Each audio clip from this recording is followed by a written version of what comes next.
believe you know we are a consumer nation. We are the greatest consumer on earth, and we import the most on earth. So right now we're in a unique but painful position where we can change the trajectory of what is imported, what is manufactured by the way we buy, and even the way we just spend in general. Before we start our webinar today, I would like to bring in a brief word from our sponsor, Middlesex College, and their Director of Corporate Education and Training, Ms. Aileen Vega. We're thrilled to have you join us for this dynamic webinar, whether you're a seasoned professional or a student eager to dive into the logistics world. Today's session is packed with insights that you can immediately apply in your career or studies. At Middlesex College, we pride ourselves with empowering future leaders in supply chain and logistics management through our comprehensive associate's degree program, and for those looking to enhance their skills, our corporate education and training department offers specialized modules accredited by CSCMP alongside grant-funded training tailored to your employer's needs. From mastering Microsoft Office to honing essential soft skills like leadership and problem solving, we're here to support your growth. Feel free to reach out for more information at 732-906-4681 or email at avega@middlesexcc.edu. We're excited to help you unlock your potential. Now, without further ado, I'm honored to introduce Marilyn Gettinger, our supply chain instructor, who will talk more about our supply chain management certification program. Good morning. This is Marilyn Gettinger. Thank you for being with me. I am the instructor for the Middlesex College Supply Chain Management Programs. And I have been involved in the program since 2015, and I have found that the materials and the certifications have opened exciting job opportunities as well as career growth for students who have attended the program. The materials that we use have been developed by a consortium of colleges, and they have been approved by a globally respected professional organization known as the Council of Supply Chain Management Professionals. So the course itself provides a clear understanding and answers the question is what is a supply chain and what is supply chain management? Where did it come from and what's its impact on the business community? So students who are attending the program, they're going to gain information, both basic and advanced, in principles that fall under supply chain management, demand planning, procurement and supply management, warehousing, inventory management, manufacturing, service operations, transportation, and customer service. This program applies these principles that we gain from the course to current business challenges. The second module is an in-depth view of warehousing, and the third module explores customer service operations in a supply chain environment. Each of the modules is then followed by a test developed and provided by the Council of Supply Chain Management Professionals. And again, the Council is a globally recognized professional organization focusing on supply chain management. Middlesex College works with students and organizations on open enrollment, online and on-site classes to support busy professionals. If you have questions about the program, please contact me via email at mgettinger6@gmail.com or via phone 908-577-1859. Good afternoon. We appreciate you taking the time out of your busy day and to join us. But before we jump into the subject of tariffs, which is a hot topic today, everybody's talking about it, and we don't know what it's going to be happen tomorrow. Um, let's, I think it would be beneficial for everyone to get a little background about yourself and your career path. So if you don't mind, can you expand on that? Walk through your career journey before up to becoming an import-export specialist. I worked in banking for 6 years, and then I worked in litigation support for 19 years. And for a short spell, in 2002, I was not working, and I was introduced to the supply chain field. Someone that I know worked in imports for a spice company, and she basically invited me to come on board to work in her department. And that's how I started. Initially, I said, I don't know anything about that. My expertise was in litigation support, but I did learn a lot there. And from there, the company that I worked for at the time, they were very they took a lot of pride in making sure that the employees were trained and educated properly in the supply chain field, because they were what we call self-filers, meaning they take full responsibility for filing with customs. And so we went to all of the webinars and training, received certifications. That's where I met Marilyn at Union College, in the logistics course. And I went on to take the supply chain course at Union College. And so that's how I got in the field. I also took the customs brokers course there too. I just never took the time to take the actual customs broker exam. So I've been in the industry for about 13 years, and I've gone from importing spices to importing coffee. And that's where I am now as a supply chain specialist, which I obtained that certification through the National Customs Brokers and Freight Forwarders Association. And since then, I've taken several other webinars, seminars. You have to keep up 20-hour credits per year, pardon me, per year. And that's how you stay abreast of everything that's going on in the industry. I also have degrees in formal education from Union College, Montclair State, and now Rutgers. But how did the supply chain certification really impact your career and help you, even within the spice company? The course at Union College was very informative, and it gave me a better understanding of everything that takes place in the supply chain, from the origin to the end user, the customer, and not really understanding all of the facets that are involved, all of the moving parts that are involved just to get something on the shelf at the supermarket. So I had a better understanding of the full supply chain, logistics, and the import and trade, and everything that comes in between. So that's what that program did for me. It gave me a better understanding. I think since I took it within the first couple of months of my employment, it really made the training easier. It made me have a better understanding. We walk into a new field after 20 plus years of working, there's an aspect of that industry that you don't know about. You're learning the way a particular company trains, or how they want you to do the job based on their specifications. But it gave me more knowledge outside of that, so I would have a better understanding of what's going on outside of the company, to give me a better understanding of how, when things arise, what am I looking at, or how do I need to understand this so that I can move forward? Because a lot of what happens in supply chain is not necessarily documented.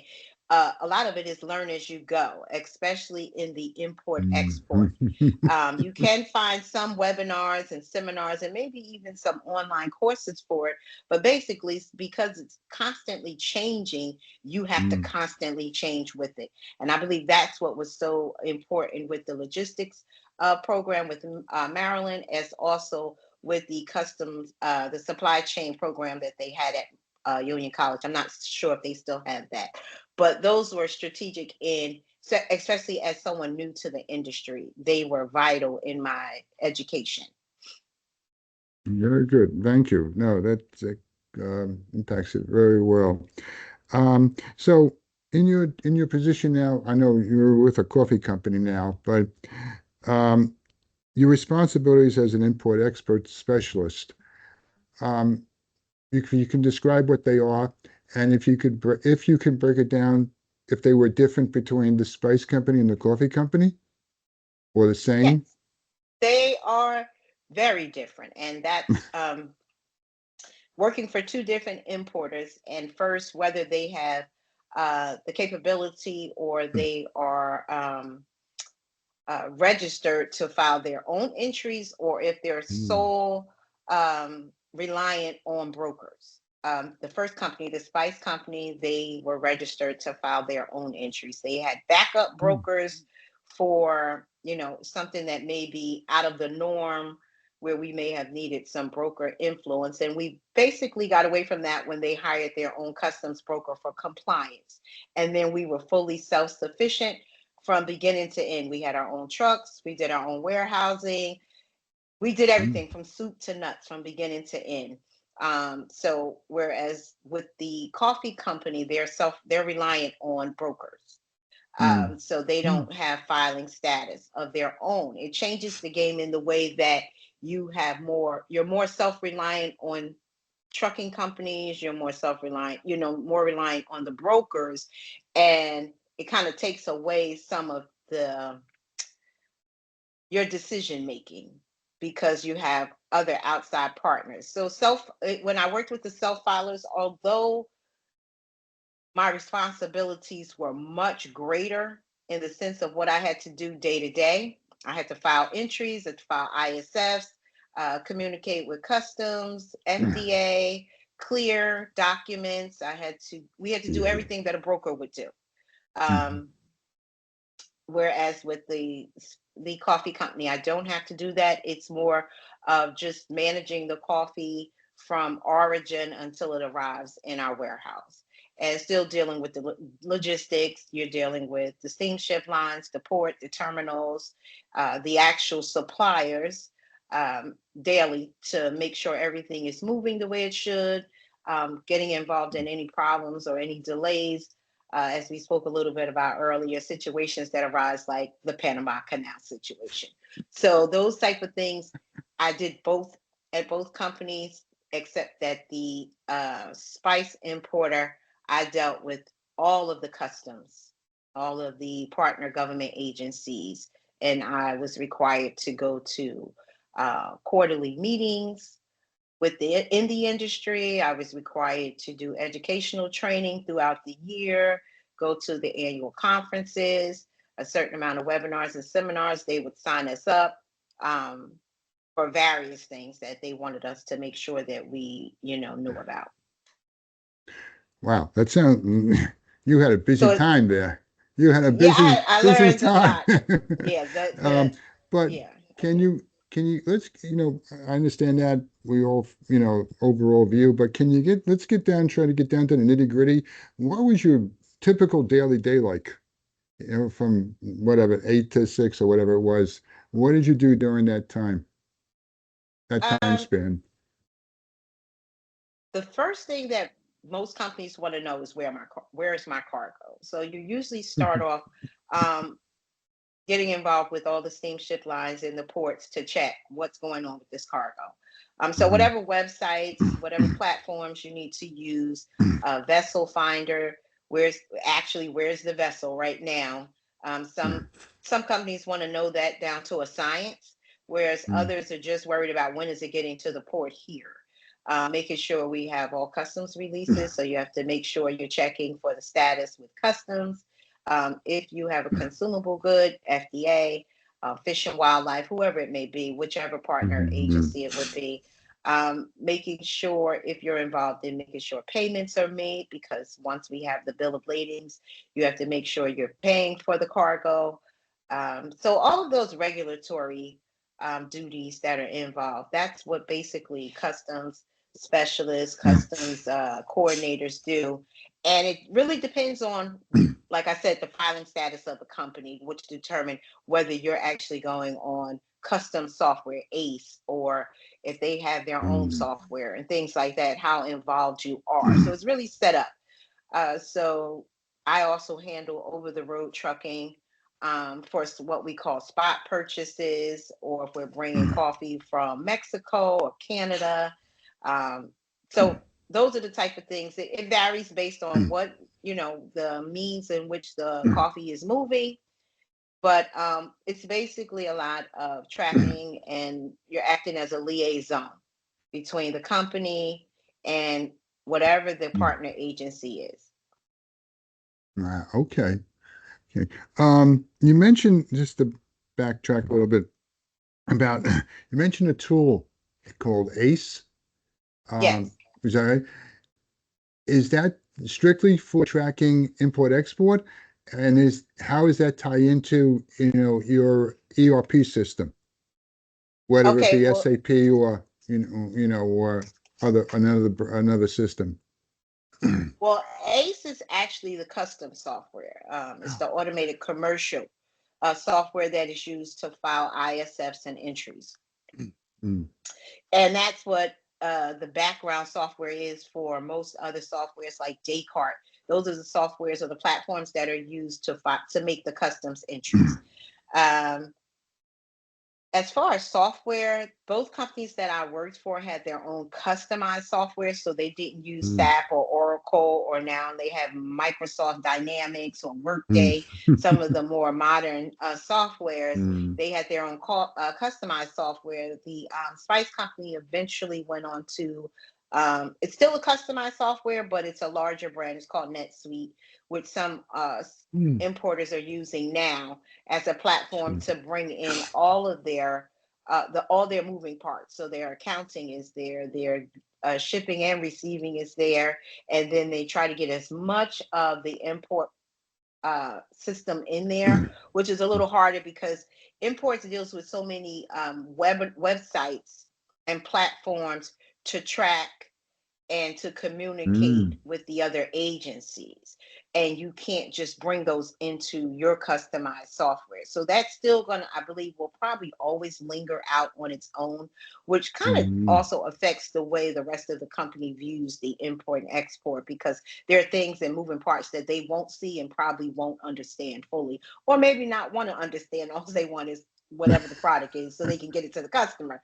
Mhm. But so that while there are so many options that importers have or exporters have, and most, if they're small or mid-sized, they usually go with their own customized software and build out also using cloud-based Mm. spreadsheets like Google Sheets or Microsoft Excel. They'll use those so that they can share reports or information is readily available Mm. wherever they are. So it's not fully integrated. The ACE software is No, not fully integrated into the ERP, whether it be SAP, Oracle, and whatnot. Okay, no. that's interesting. That's interesting because you would think at this stage of the game it would be fully integrated, so everyone can see where the product is, at every stage. No, and there are many Mm. softwares because you have all of your steamship line. They all have Mm. independent tracking. You have the Ah. ports. They have Mm. all independent tracking. Mm. There is one software or one platform that has been used for maybe about 8 years or so. The port user group created a port truck pass where they try to get all of the ports in the New York, New Jersey area, where you Mm. can just do a one snapshot, but it's Mm. all relative and related to how fast they update their own website. Mm. The So systems. sometimes the information is not accurate or apples to Mm. apples, so it's not fully integrated. Um, Mm. so those are the things that you run into with imports, which makes it not as streamlined as you would think it would be. It's Mm. really not. There are many moving parts in imports. Okay, well, that leads into the next question. Since there's so many moving parts and it's not, some of it is not real-time data that people in your business are receiving, my understanding, correct me if I'm wrong. Hmm. So I guess my next question is, what would be the most challenging aspect of your job, during the day, during the daily day grind of your job, understanding that you're not getting real-time data. That is probably the most challenging part of the job, is whether or not the information that you're provided with, because at some point you have to, it's kind of knowing which steamship lines or which terminals, when they update, following through to make sure you have the most updated information. And now that we're in the age of automated communications, most of your communications may be email, and you have to wait for someone to respond. Most people don't want to talk to you in the industry, especially your steamship lines and the terminals. They don't want to talk to you. They just don't have the time. So you're relying on email and a lot of tracking. And sometimes if a shipment is what we consider hot or urgent, meaning someone's already sold it or they want it right now, it requires us to be a little more diligent or on top of it, which doesn't necessarily change the status of it. It just means that we're looking at it more. And then when we have situations like we discussed a little bit, where the pandemic and we had the Panama Canal drought, it required so much updating and so much research just to get a handle on where are your containers. Are you going to realistically meet your deadlines for your customers, or giving enough information to our sales or trading team to make those decisions as to whether they're going to buy what we know as spot purchases, meaning they're going to reach out to a larger company that had actually stores the coffee that they're looking for. They're going to pay a higher price for it, but then we get involved in the over the road. Now we're dealing with trucking and warehouses and moving it from third party warehouses. So that's one of the things of being in supply chain, is that from the importing standpoint or that middle standpoint where we're moving the product, it can change easily from a steamship. You're still waiting on that cargo, but we know we're not going to see it for 2 or 3 weeks, maybe a month.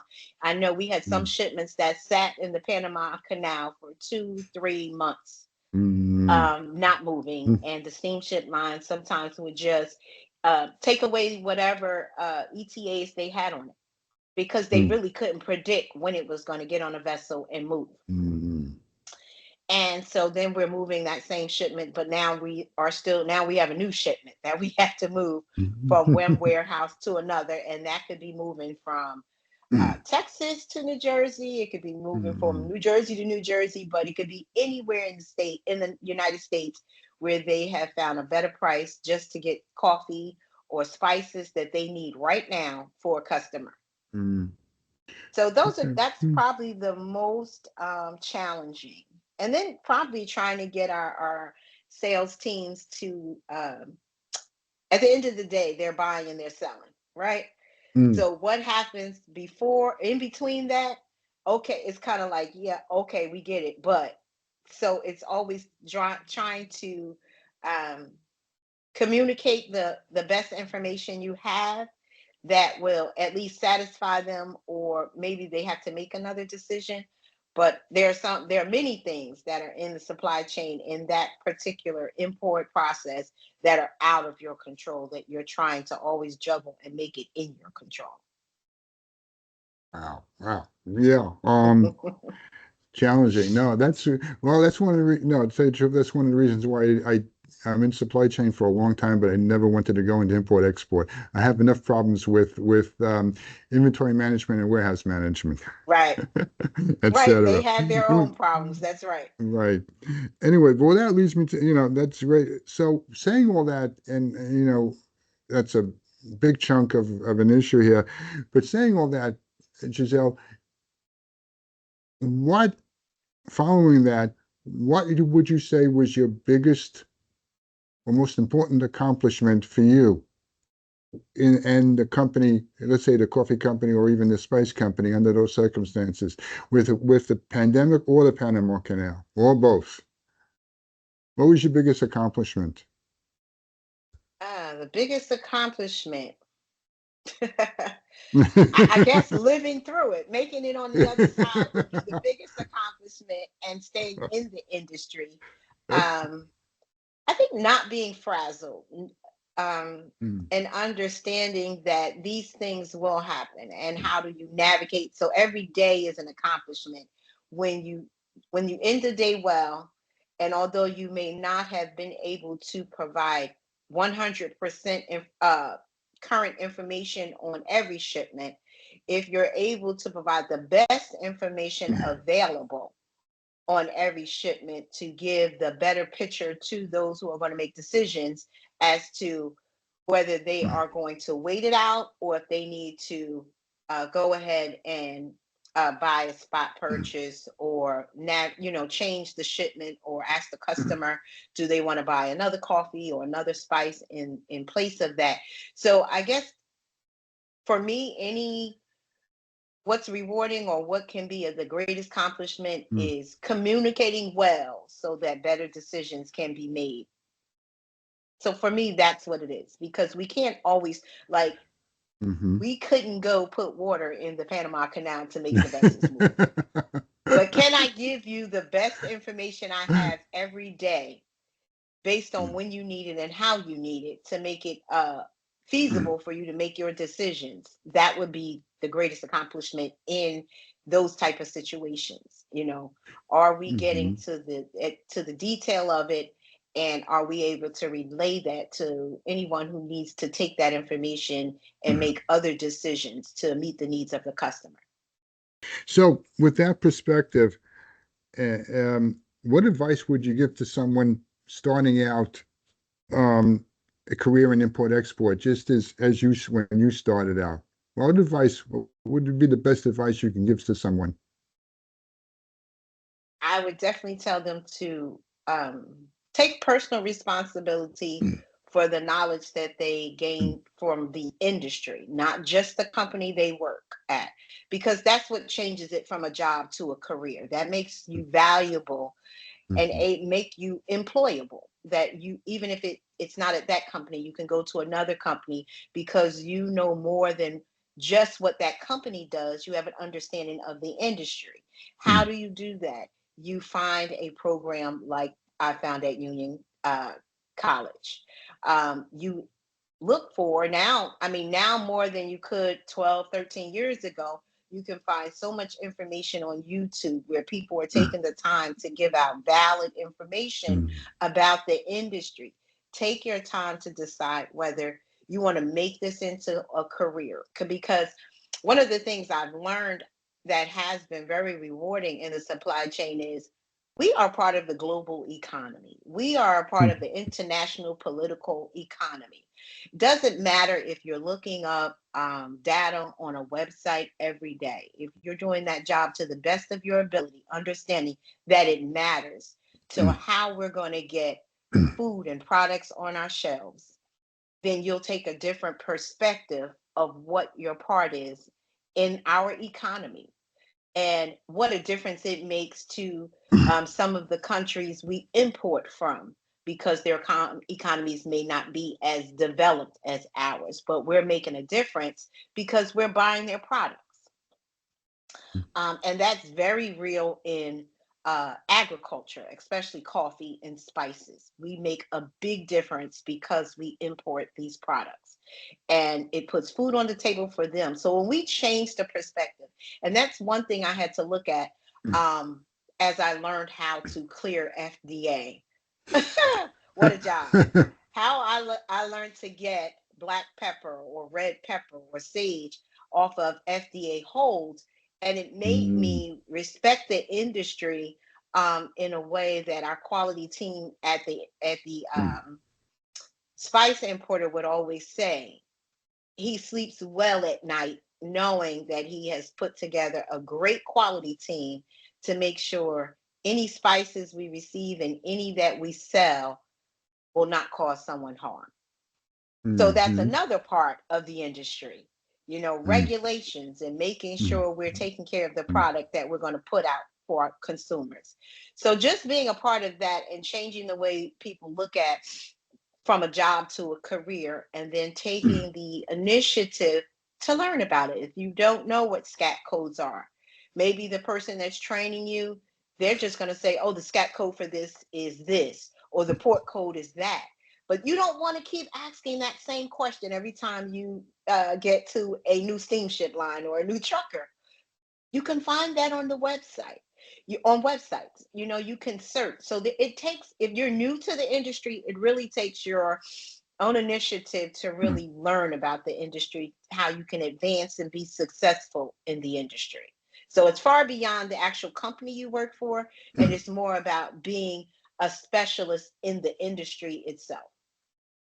Okay, wow. Yeah, no, I understand. And as far as the FDA is concerned, my past being with the confectionery company like Cadbury, and we had to follow GMP at all times, and we used, and we with them, we had milk and cocoa, so we had to Mm, store that properly, or else that's right. bad things could happen. So I understand that Really bad in things could particular. happen.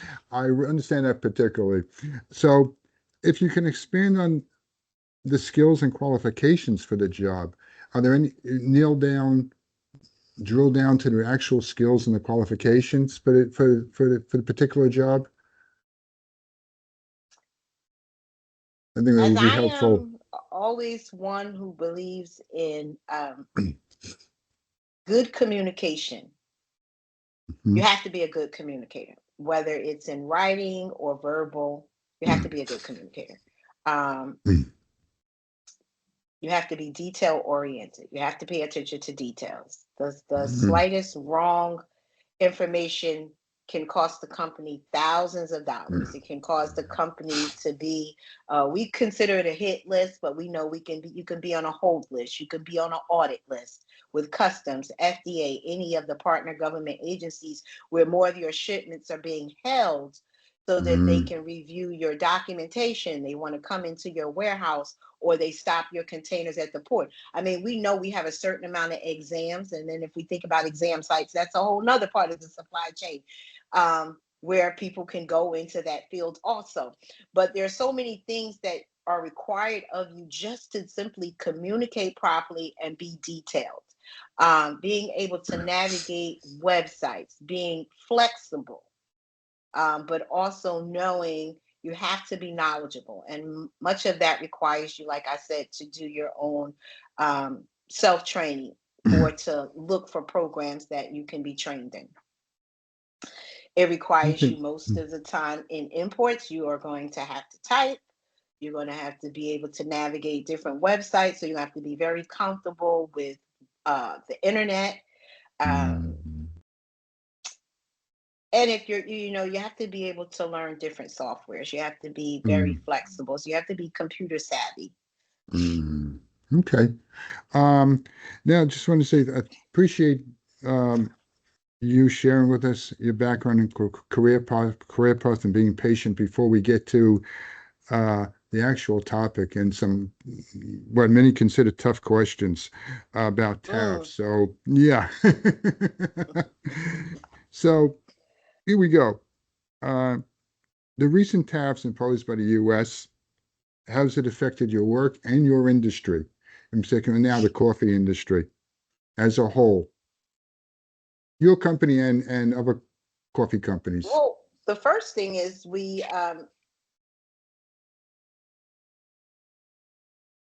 there's an increase in your cost. It really, I'm here to say, I see the invoices, I report the tariffs on the 7501 that we get from the brokers, and there's a real cost that comes with importing that was not there a year ago, and that is the tariff.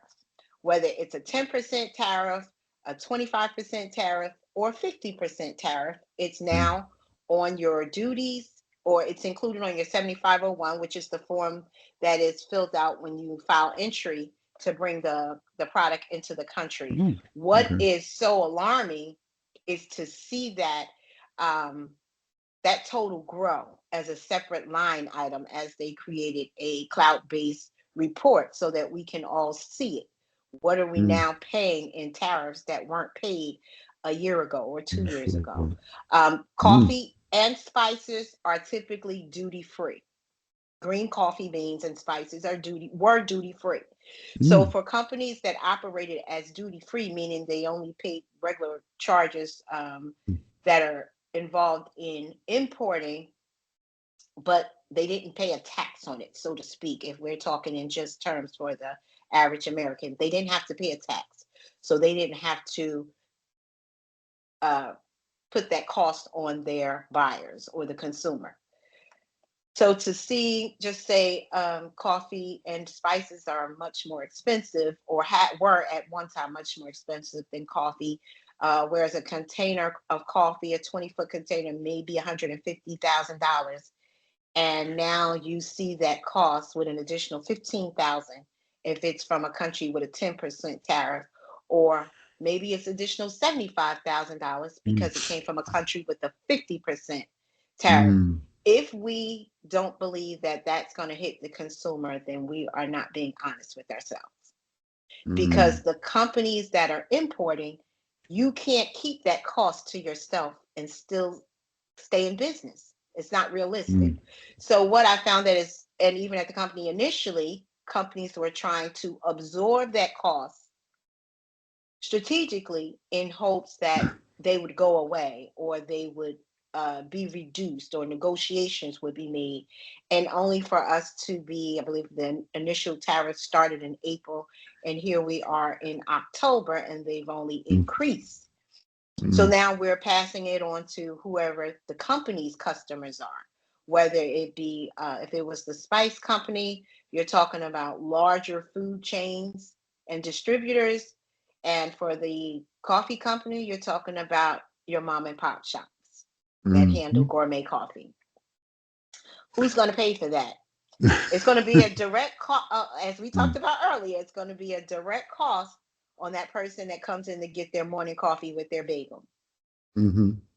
For the supply chain, you're going to see it in the, I'm sorry, supply chain, but Mm. in the spices, you're going to see it when you go to buy maybe the spices on the shelf in the store, definitely. Mm. But also, those are the small ingredients that make your food taste good when you buy prepared and processed foods. It may be in your bag of Lay's potato chips. It may Mhm. be that you see that price change, because just like coffee, spices were duty free. We don't have the agricultural capability to grow either here sufficiently to meet the demand. Mm. So it highly affects the industry, because you may have charged a one price at one time. Now that price is elevated. It's going to change the way the consumer views what they buy eventually. There's so Mm. many moving parts in that, but before it gets Mhm. to you making that rational decision to say, I can't afford this, or that the manufacturing in the company or the agriculture in the country will change, we're going to go through a period of, just chaos. And that's where we are right now, where people are trying to figure out, because while we have the tariff changes, it came at a time where inflation was already up, for a Mm. number of other reasons that weren't controlled. So it's just like, you're building on it. It's impacting the price to go higher and higher. And so that's how it's going to affect the consumer. That's how it's going to change the way importers import, how much they import, and what they stop importing. What will we no longer see on the shelves? Mm. What will we no longer want to see on the shelves? I understand that there's an idea that some of this will bring, American jobs back, or that it will bring back, more manufacturing, but when you're dealing with a coffee or spices or teas that we don't have the agricultural capabilities in this nation to grow sufficiently for the consumption, then the Mm. reality is those are always going to be Mm. majority importing. And what will, Mhm. eventually the hope is that those will be exceptions to the tariff rule. We just haven't gotten to that part yet. Mm. But this Mhm. is, to me, and I hope I'm not going over it, because this was part of No. my notes as I was thinking about it, is this is Good. where Americans will make a decision or closer monitor what they're going to buy. I was just gonna say That will that. determine what will Mm. be imported, but that will also determine if some things are just not no longer going to be on the dinner table, or they're no longer going to be things that I believe, we are a consumer nation. We are the greatest consumer on earth, and we import the most on earth. So right now we're in a unique but painful position where we can change the trajectory of what is imported, what is manufactured by the way we buy, and even the way we just spend in general. That will be to me, the greatest telltale of how we make it out of the cycle that we're in and how we let these greater decisions impact us individually. Yeah, no, yeah. Well, no, it's true. We don't know. We're in limbo right now where the tariffs are headed and in what direction and what the cost it will be and what will Right. be and won't be in the stores anymore. And I can just imagine, telling some U.S. consumers, oh, you can't drink coffee anymore. You have to drink something else, I can just see I that. don't know if that's going to work. I don't know if that's going to work.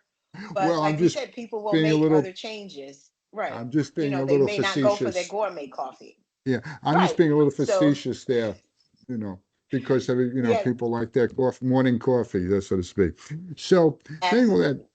what, does your, and I understand if you can't tell us, but are there any particular strategies that your company is using right now to mitigate the tariffs and then passing that down to the consumer or the distributor? N- None that I'm aware of right now. I know initially they had some things going on, but right now it's the customers are comfortable and they know that they will receive a portion of the tariffs um, in the increase in prices. So it may not necessarily be a line item, but it is increasing the price of the coffee, along with some other things that are going on internationally. There are some regional issues in different origins that they're dealing with that have already driven the price of coffee up. So these things are passed on, and we may look at coffee as a necessity for coffee drinkers, but it's really a luxury item, right? It's a luxury, it's a choice. Uh, we may feel like we're going to die if we don't drink it, but we really won't. But it is something that it will force the customers to choose which ones, as we discussed earlier, what origins will they buy from and which ones they will just. And I think that's going to be the biggest game changer based on the tariff, which ones you will invest in and which ones you just can't afford to. Okay. Okay. Yeah, I know. I understand that. But going a little bit further then with the strategies, how has the end of, if I'm pronouncing this right, minimis exception rule? Did I pronounce that That is, right? that's the Latin pronunciation, de minimis, and the English is Okay. de minimis. Yes. Okay. So that How has that that is affected your operations, Well, it's minimal for us, with the exception, most things that the minimus would affect would be samples, because you get samples of the coffee to say yes, I accept this Mhm. as my for my contract, or I don't. So that would be the most thing in the industry that I'm in. So whereas those samples, because they were considered um, of minimal cost, or what de minimis is, minimal things. And Mhm. just looking at what that originally was in the 1930s, was the de minimis cost was anything over $1, you had to file entry. But then it passed where they were increasing it. And by the time we have gotten to 2016, it went up to $800, which is weird or different, because most other countries is around $50 or $100. And anything after that, you need to pay duties. So I would say that that's been long overdue here to end.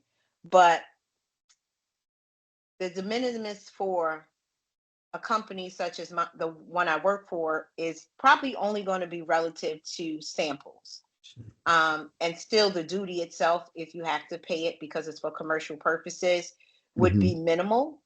But for a small business or that imports a lot of de minimis items, it's going to be greater on the effect of their business because they have to pass Mm, that cost on because now they have a new cost because they're going to pay duties on an item that they normally wouldn't have paid on because it was valued mm, at less than $800.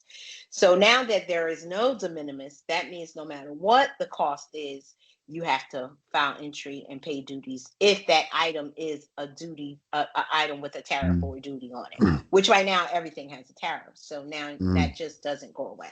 So that's an added cost mm, more.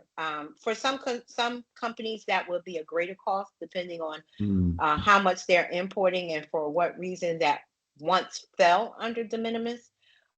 But for the company I work for, it's basically samples. And mm. I don't see those invoices, but I believe that it may be just part of the cost for us to buy the coffee initially, and maybe the supplier is taking that cost on to send the Okay. sample because it's their Mm. responsibility to send the sample for us to approve it. Yeah, So okay. yeah. I guess it depends on the type, the size of the company, and as you said, if it would be impact more mom and pops shops than larger And corporation. it highly affects e-commerce. A lot of Mm, e-commerce. I mean, that was the reason mm, it was increased to improve or to enhance e-commerce, but then we started importing more than we were exporting, and it just snowballed where it comes to the realization of the country was missing the opportunity to make money on a lot of imported goods, which of course mhm. change retail and manufacturing here. So on a larger scope, it's affecting a lot of consumers, and it also will affect those who are importing the goods. Okay. If I may, just one last question, I think to sum it up. What trends do you see shaping the future of import-export, your business in the next 5 years? Oh, what trends? I kind of touched on it. The way American consumers shop, the things we'll choose to buy and not to buy, that's going to change what we import and what we export. I believe tariffs, depending on how long they last, um, will definitely shape what's going to be offered, what's going to be available to us. And that's going to change importing and exporting. I don't necessarily believe that everything that we stop importing will come back for manufacturing or growing here in this country. Some things I believe we will do without. But I also believe that as as um, as the supply chain industry grows, there will be a need for to shape it. It will be a need for more training and more education that's geared directly to the industry where you don't have to pull so many things together to get a good understanding of what it is. I believe that Americans will be more well versed in understanding how the supply chain works and how it affects their daily lives and how they affect it in just the way they do or do not buy certain products. So I think overall it's going to reshape the economy for the country as the industry continues to grow and expand and become um, I don't know if you think back to when human resources, now I'm dating myself, when human resources was not a college course nor a college degree. You Mm, kind of put together some classes, you went to a job, you got trained, and then you became a human resource specialist or something of that nature, a generalist, but it wasn't an actual developed college mm, degree. And now we know there are vast number of different types of human resource college degrees that are available. And I believe that we'll see the same thing shape the import and export industry as far as educating people. And I believe because of that, you'll see that the industry will grow and be what I consider more sound in the sense of you just have an understanding of this is how it works, and these are the things that are compiled to make it work. So that's actually one of the mhm. things I'm working on for one of my courses that I'm taking. How would we go about making that happen?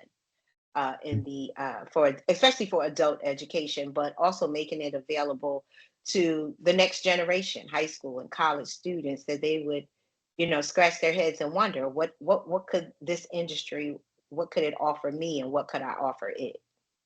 Okay, thank you.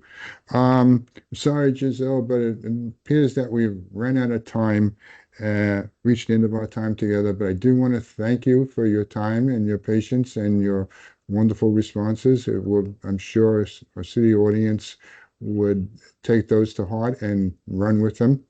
One last thing before do you have any words of wisdom for uh, other import-export people like yourself, or people, especially people that are thinking about going into that particular field? Say that if you're looking for a career opportunity, and maybe right now you're not sure what you want to do, but you want to step into something new, and you want to do something that, or be involved in something that makes a difference, I would say give the supply chain industry a chance. It may take you a little while to get your footing, or to figure out what area you want to be in, because we have the transportation, we have warehousing, we have inventory control, which involves also purchasing, we have contracting, we have trade, we have sales. We have accounting, and all of these things are intricate to the supply chain. So I would encourage people who are looking for something different, something new, just haven't found that thing that is really making them interested in doing more than a job, but being part of a career and being part of something that really makes the world move. I would say give the supply chain industry a chance, and you you'd be surprised where it leads you. Well, thank you, Giselle. That was wonderful.